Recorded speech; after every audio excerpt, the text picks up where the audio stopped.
Welcome to our channel Teju's పదాల పదనిసలు. ఈరోజు మనం చెప్పుకోబోయే కథ చెలి నివాసమై పార్ట్ 261. ఇంకా లేట్ చేయకుండా స్టోరీలోకి వెళ్ళిపోదాం. నేను మిమ్మల్ని తక్కువగా అంచనా వేస్తున్నానని కాకుండా ఒక్కసారి నా సలహా వినండి. జనరల్గా పాము కాటుకి పసరు వైద్యం చేస్తుంటారు. మీకు ఐడియా ఉంటుందని అనుకుంటున్నాను అని అడిగాడు బాలు.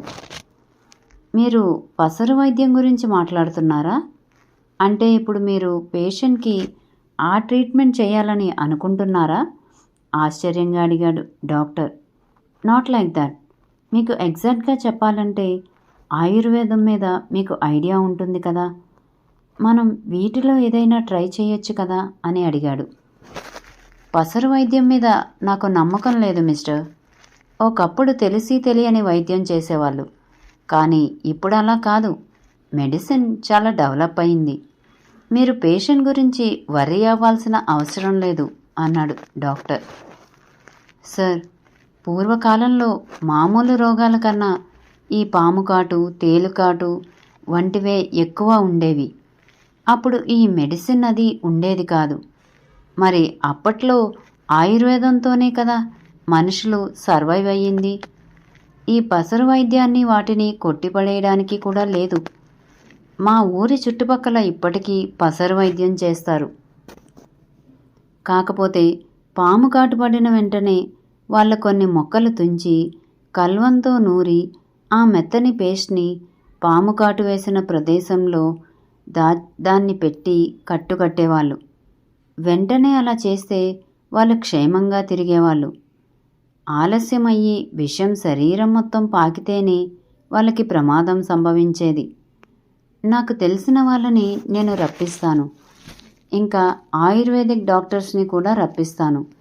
మీ కోఆపరేషన్ ఉండాలి, ఉండి తీరాలి అన్న ఖచ్చితమైన స్వరం ఉంది బాలు గొంతులో. మాధవ్కి కూడా బాలు మాటల్లో నిజం కనిపించింది.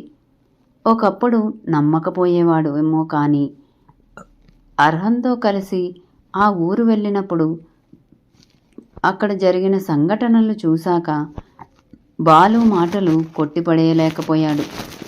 మాధవ్ కూడా ఏం మాట్లాడకుండా ఉండటంతో అయిష్టంగానే ఒప్పుకున్నాడు డాక్టర్.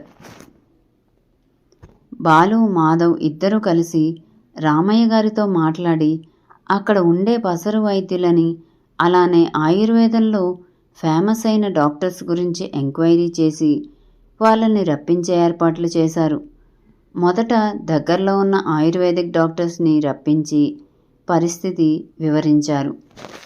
వాళ్ళు వైద్యం చెయ్యొచ్చు, కానీ కొన్ని పద్ధతులు ఉంటాయని, వాళ్ళకి పూర్తిగా తెలియదని, కానీ తెలుసుకుంటాం అని వాళ్ళ గురువులకి ఫోన్ చేసి కనుక్కోవటం మొదలుపెట్టారు.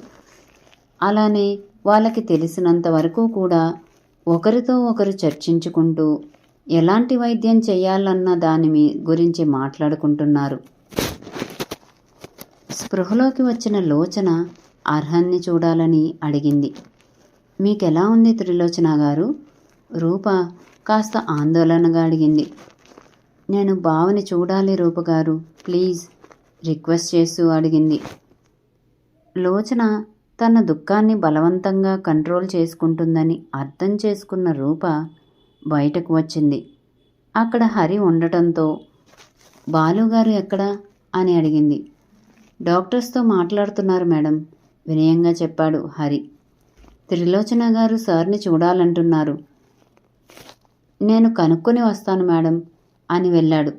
అక్కడ రాజేశ్వరీదేవి ఉండటంతో ఆమె మళ్ళీ ఎక్కడ ఇష్టం వచ్చినట్టు మాట్లాడి త్రిలోచనాని బాధ పెడుతుందేమో అన్న ఉద్దేశం అతనిది.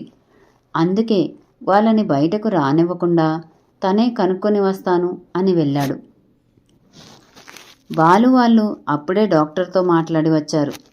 హరి బాలుతో మాట్లాడటంతో బాలు త్రిలోచన దగ్గరకు వెళ్ళి తనని అర్హంత్ ఉన్న రూమ్ దగ్గరకు తీసుకెళ్లాడు. మధ్యలో అడ్డుకోవటానికి చూసిన రాజేశ్వరీదేవి వైపు ఒక చూపు చూసింది త్రిలోచన. ఆ చూపు చూసి రాజేశ్వరీదేవి అడుగు వెనక్కి వేసింది భయంతో. బాలు డాక్టర్తో మాట్లాడి లోచనని లోపలికి పంపించాడు. గదిలోకి అడుగు పెట్టగానే ఒక్కసారిగా తనని చల్లటి గాలి చుట్టుముట్టడంతో చిన్నగా వణికింది. కానీ ఆ చల్లదనాన్ని లెక్క చెయ్యకుండా అడుగు ముందుకు వేసింది. అక్కడ బెడ్ మీద స్పృహ లేకుండా ఒళ్ళంతా వైర్లతో ఉన్న అర్హన్ని చూడగానే ఒక్కసారిగా దుఃఖం పొంగుకొచ్చింది. అయినా ఏడవలేదు.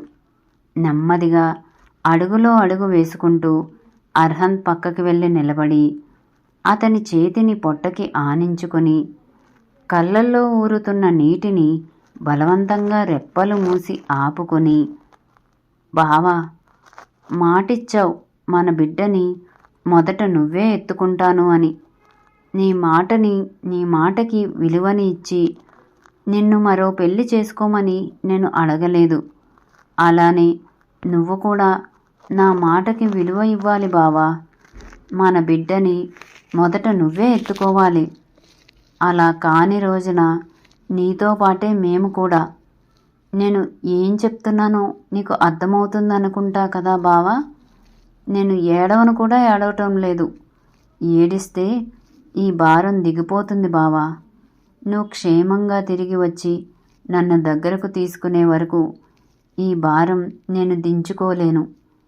నువ్వు నా కోసం రావాలి బావా అని అర్హన్ నుదిటి మీద ముద్దు పెట్టి తన కళ్ళలో నుండి బయటకు దూకటానికి సిద్ధంగా ఉన్న నీటిని కనురెప్పలు మూసేసి బలవంతంగా ఆపేసి, చాలా కష్టంగా ఉంది బావా. నువ్వు పక్కన లేకపోతే నేను ఉండలేను అని తెలిసి కూడా నువ్వింత అజాగ్రత్తగా ఎలా ఉన్నావు బావా. నీ మీద నాకు చాలా కోపంగా ఉంది బావా అంది. అర్హంత్లో ఎలాంటి చలనం లేదు. అతని చేతిని పొట్ట మీద పెట్టుకుని, కన్నా, నాన్నని త్వరగా రమ్మని చెప్పు. నువ్వు నాన్న కోసం ఎదురు చూస్తున్న విషయం నాన్నకి తెలిసేలా చెప్పు అంది. కడుపులో ఉన్న బిడ్డ చిన్నగా కదిలినట్టు తెలిసేసరికి కళ్ళ నిండుగా చేరిన నీటితో అర్హన్ని చూస్తూ, చూసావా బావా మన బేబీ మూమెంట్స్ని? నీకోసం మన బేబీ కూడా తపిస్తుంది అన్నదానికి ఇంతకన్నా నిదర్శనం ఏమైనా ఉంటుందా? మేమిద్దరం నీకోసం ఎదురు చూస్తున్నాం బావా అని కళ్ళ నిండుగా నీళ్లు ఉన్న పెదవులు సాగదీసి నవ్వుతూ చెప్పింది. అర్హన్ హార్ట్ బీట్లో చేంజ్ మొదలయ్యింది. కానీ అది తెలియని లోచన నర్స్ వచ్చి పిలవటంతో బయటకు వెళ్ళింది. మిర్రిమిర్రి చూస్తుంది రాజేశ్వరి. ఆమె చూపులను ఏమాత్రం పట్టించుకోకుండా, బాలు, నా కోసం జ్యూస్ ఇంకా లైట్గా ఉండే ఫుడ్ తీసుకురా. బావ లేచేసరికి మేమిద్దరం తన కోసం ఎదురు చూస్తూ ఉండాలి. పొట్ట మీద చేతితో చిన్నగా నిమురుకుంటూ చెప్పింది లోచన. మొగుడు హాస్పిటల్ బెడ్ మీద ఉంటే నీకు ఆకలి గుర్తొచ్చింది కాబోలు. నువ్వు ఇలాంటి లేకి బుద్ధులు కలిగిన దానివి కాబట్టే నా మనవడికి నువ్వు తగవు అని చెప్పింది.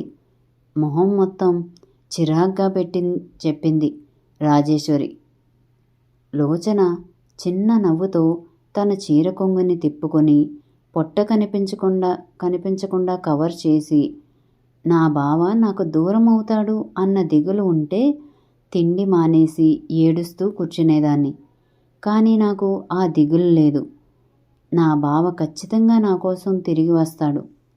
బావ కోసం ఎదురు చూడడానికి, మా ప్రేమకు ప్రతిరూపాన్ని అపురూపంగా చూసుకోవడానికి నాకు బలం కావాలి. అందుకే నేను అశ్రద్ధ చెయ్యను. టైంకి తింటాను. అది కూడా బావ మీద ప్రేమతోనే. ఆ ప్రేమ గురించి మీకు చెప్పినా అర్థం కాదు. ప్రేమకి పంతానికి తేడా తెలియని మీతో వాదించి నేను గెలవాలని అనుకోవటం లేదు అని సమాధానం చెప్పింది లోచన. ఇలాంటి వాళ్ళకి నువ్వు సమాధానం చెప్పాల్సిన అవసరం లేదు త్రిలోచన. నీకోసం రూమ్ తీసుకున్నాను, అక్కడే ఉండండి మీరు అని చెప్పాడు మాధవ్. బాలు వాళ్ళని తీసుకెళ్తుంటే పళ్ళు నూరుకుంటూ, స్వీటీ, మన కోసం ఒక రూమ్ తీసుకో అంది. నీకోసం బట్టలు కూడా తెప్పించానమ్మమ్మ, కాస్త ఫ్రెష్ అవ్వు అంది స్వీటీ. నువ్వు కూడా నాతో రా అని స్వీటీని తీసుకొని గదిలోకి వెళ్ళిన రాజేశ్వరి, స్వీటీ, అర్హన్ని నువ్వు పెళ్లి చేసుకోవాలి అంది గంభీరంగా. అమ్మమ్మ, ఏం మాట్లాడుతున్నావో తెలుస్తుందా? ఇదంతా వద్దమ్మమ్మ అంది స్వీటీ. స్వీటీ, నేను ముందే చెప్పాను, నేను చెప్పింది చెప్పినట్టు వినాలి నువ్వు అని. ఇప్పుడు అర్హంత్ ప్రాణాల మీదకు వచ్చింది. వాళ్ళకి నమ్మకం లేకపోవచ్చు జాతకాల మీద, కానీ నాకు నమ్మకం ఉంది. వాడికి రెండో పెళ్లి జరిగితేనే వాడి ప్రాణాలు నిలబడతాయి. ఎవరు అడ్డు వచ్చినా మీ పెళ్లి జరుగుతుంది. నువ్వు సిద్ధంగా ఉండు అని చెప్పింది. కానీ అమ్మమ్మ, వాళ్ళు చూస్తూ ఊరుకోరు కదా. బాలుతో పాటు మాధవ్ కూడా ఉన్నాడు. వాళ్ళ సెక్యూరిటీ కూడా మన వాళ్ళకి ధీటుగా ఉన్నారు. వాళ్ళందరినీ దాటుకొని ఎలా అమ్మమ్మ అంది స్వీటీ. ఎలానో ఏంటో నేను చూసుకుంటాను, కానీ నువ్వు పెళ్ళికి ప్రిపేర్ అవ్వు. మీ పెళ్ళి జరిగి తీరుతుంది అని చెప్పింది రాజేశ్వరి. స్వీటీ ఏం మాట్లాడలేదు, సైలెంట్ అయిపోయింది. కాసేపటికి రాజేశ్వరి బయటకు వెళ్తూ, నువ్వు కూడా ఫ్రెష్ అవ్వు అని బయటకు వెళ్ళింది ఆవిడ. స్వీటీ తల పట్టుకుంది. తన అమ్మమ్మ ఆలోచన ఎలా మార్చాలో, జరిగేదాన్ని ఎలా మార్చాలో అర్థం కాలేదు. అదే సమయంలో తన మొబైల్ రింగ్ అవడంతో హుషారుగా లిఫ్ట్ చేసింది. ఎలా ఉంది మీ బావకి అని అడిగాడు అవతలి పర్సన్. బావ కాదు, అర్హంత్ అంది నవ్వుతూనే. సరే, ఎలా ఉంది ఇప్పుడు అని అడిగాడు. జేమ్స్, అర్హంత్ పరిస్థితి ఏం బాలేదు. ఏం జరుగుతుందో డాక్టర్స్ చెప్పలేము అని తేల్చేశారు. ట్రీట్మెంట్ అయితే కొనసాగుతుంది, కానీ అమ్మమ్మ అని ఆగిపోయింది. ఏమైంది బేబీ? అవతలి గొంతులో కంగారుగా ఉంది. అమ్మమ్మ పెళ్లి చేస్తాను అంటుంది. బావతో నాకు పెళ్లి చేయాలని అనుకుంటుంది. ఎవరు అడ్డు వచ్చినా ఆగేలా లేదు. అసలు ఆవిడ ఆలోచన రాంగ్ అని ఎలా చెప్పాలో కూడా నాకు తెలియటం లేదు అంటూ జరిగిందంతా చెప్పింది స్వీటీ. ఆవిడకేమన్నా మెంటలా? తన మనవడి జీవితం కోసం నీ జీవితాన్ని నాశనం చేస్తుందా? నీకు ఇష్టమో కాదో తెలుసుకునే పని లేదా? కాస్త కోపంగా అడిగాడు జేమ్స్. జేమ్స్, ఇక్కడంతా ఆవిడ చేతిలోనే ఉంది. అసలు ఆవిడని ఏం చేయాలో కూడా అర్థం కావటం లేదు. మనవడంటే పిచ్చితో నా జీవితాన్ని నాశనం చేస్తున్నానన్న ఆలోచన ఆవిడికి రావటం లేదు. అసలు నా మాట వినిపించుకోవడం లేదు అని చెప్పింది స్వీటీ. నువ్విక్కడికి వచ్చే బేబీ, ఆవిడతో నీకేంటి చెప్పు. అక్కడ ఉండటం మంచిది కాదని అనిపిస్తుంది అన్నాడు. నిజంగానే వచ్చేయాలని ఉంది, కానీ అమ్మమ్మ గురించి నీకు తెలియదు జేమ్స్. నేను ఎక్కడ ఉన్నా వెతికి మరీ తీసుకొస్తుంది. ఆవిడ పంతం నెగ్గించుకోవడానికి అవసరమైతే నన్ను చంపడానికి కూడా వెనుకాడదు. ఆవిడ నిజస్వరూపం తెలిసిన దగ్గర నుండి నాకు చాలా భయంగా ఉంది. ఎలా ఆవిడను తప్పించుకోవాలో నేను ఆలోచిస్తాను.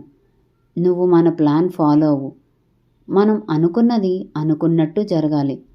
మనం అనుకున్నది జరిగితే ఇంకా మనం ఎవరి గురించి పట్టించుకోనక్కర్లేదు. దాని గురించి మాత్రమే ఆలోచించు జేమ్స్. మిగిలిన వాటి గురించి మనకి అనవసరం అంది.